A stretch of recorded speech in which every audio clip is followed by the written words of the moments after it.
And up next is a look at Action TV.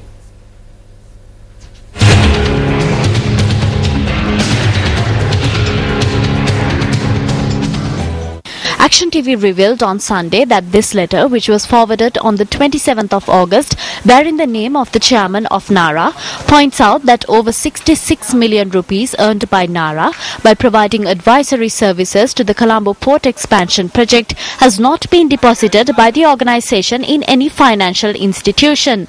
Action TV reported yesterday the explanation given by the chairman the very next day regarding this.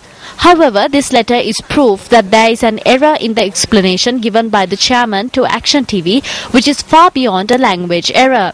This letter had been forwarded on the 9th of this month to the chairman of NARA by the Additional Secretary on Labour Relations attached to the Ministry of Fisheries and Aquatic Resources Development.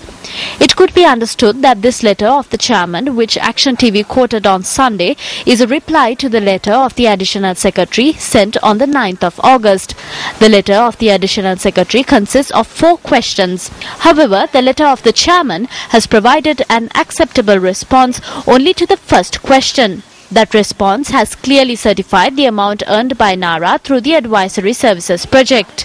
It is clear through question number 3 of this letter that the Additional Secretary has raised a question regarding where the amount has been deposited and not regarding whether it has been deposited in an account which does not belong to NARA. Attention should also be focused on the second question raised by the Additional Secretary and the response which has been given by the chairman. The second question is regarding how much of money from over 66 million rupees which were earned was left.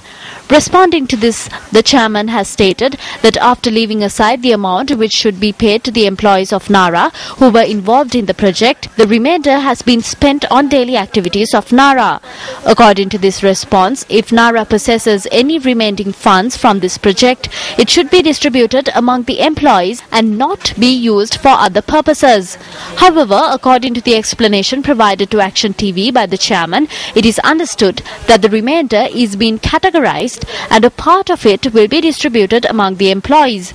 According to this explanation provided to the second issue in the letter forwarded by the chairman on the 27th of August, a sum of around 37.5 million rupees remains with NARA. How could any share of this belong to NARA and not the employees?